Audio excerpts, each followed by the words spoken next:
좌절 속에서. 그러나 모든 이러한 노력에도 불구하고 운명은 전태일에게 너무나도 가혹한 시련을 안겨주었다. 이러한 시련은 당초에 바보회 창립에서부터 예정되어 있었던 것이었다. 바보회가 창립되고 얼마 지나지 않아 태일은 또다시 일하던 직장에서 해고당했다. 근로기준법이 어떠니 근로조건이 어떠니 하면서 노동운동을 하고 노동자들을 선동하고 다녔기 때문이다. 전에도 비슷한 일이 있었으며 특히 재단사 모임이 시작되고부터는 주인과 의견이 맞지 않아 싸우고 스스로 직장을 그만둔 일도 한두 번 있었다. 그러나 이번 해고는 그 전과 경우가 달랐다. 그 전이라면 언제든지 평화시장 일대에 숱하게 깔려있는 다른 작업장으로 옮겨갈 수 있었지만 이번에는 시장 어느 곳에서도 그를 받아주려 하지 않았다. 업주들 사이에 위험 분자로 소문이 퍼졌던 것이다. 1969년 여름 어느 날, 태일은 밤늦게 어깨를 축 늘어뜨리고 집에 돌아왔다. 그는 어머니에게 기어들어가는 듯한 풀죽은 목소리로 말했다. 엄마, 난 이제 큰일 났어요. 소문이 쫙 퍼져서 이제 평화시장에서는 도저히 발을 못 붙이겠어요. 그것 봐라. 내가 마음 잘못 먹어 사서 고생하는 것이니 누구 탓할 거 하나 없다. 우리 가족들만 고생이니 이제 제발 좀 그만둘 수 없나. 그날 이후 몇 달 동안을 그는 집에 돈을 거의 가져오지 않았다.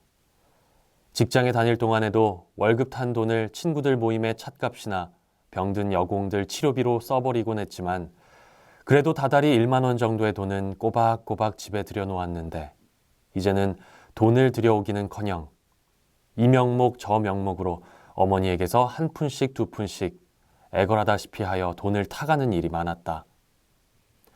생기는 것은 거의 없는데 노동운동을 계속하자니 드는 돈은 갈수록 늘어났던 것이다.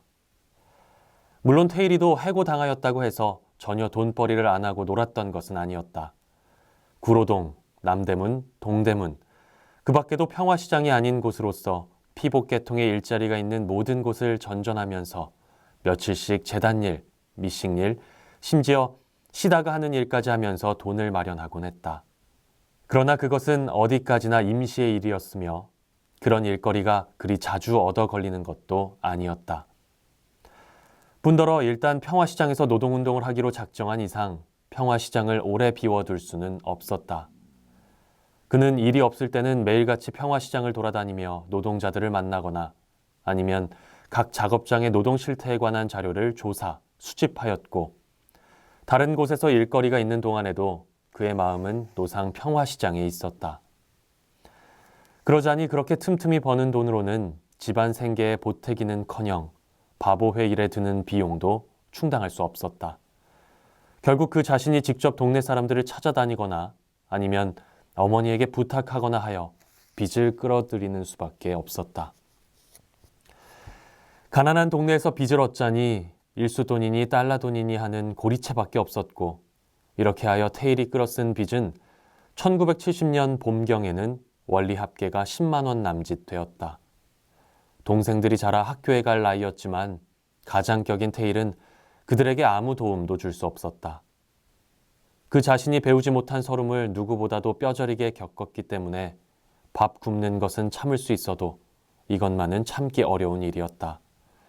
그러나 어찌하랴, 어찌할 수가 없었다. 빚쟁이들의 독촉도 나날이 그의 신경을 볶아대는 큰 괴로움의 하나였다. 무능하였기 때문에 가족들에게 온갖 육체적, 정신적 고통을 다 겪게 하였던 아버지를 가진 태일은 그 자신이 아버지의 어두운 생애를 되풀이하게 될까봐 얼마나 두려워하였던가. 평생을 하루도 활짝 웃어보지 못한 어머니를 가진 그는 불쌍한 어머니를 한번 편히 모셔보겠다고 얼마나 맹세하였던 것인가.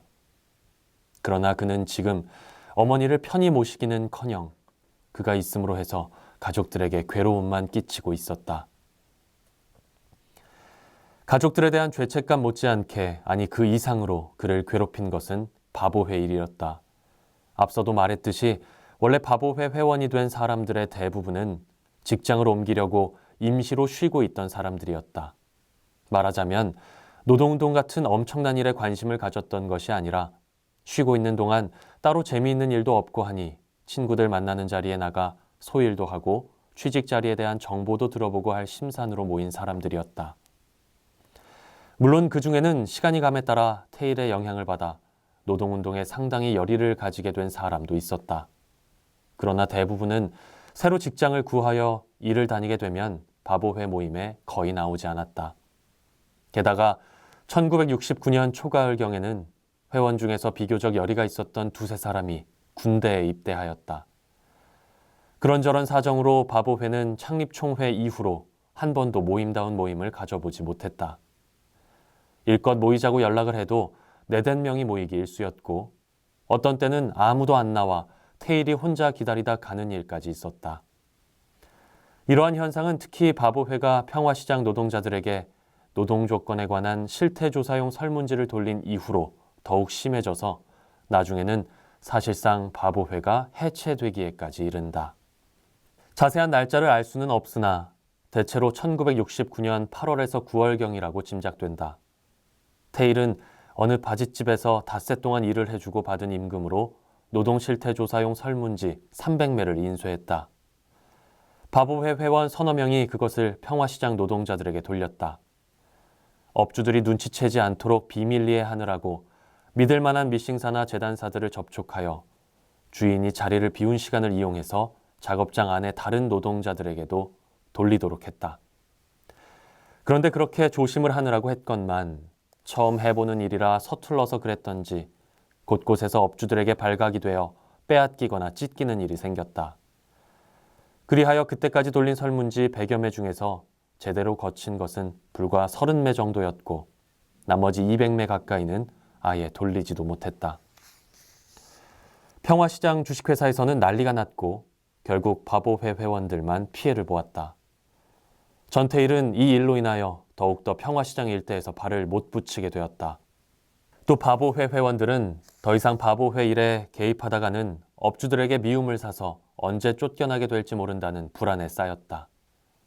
이것은 이제 겨우 갓 발족한 바보회의 앞날에 치명적인 타격을 가하였다.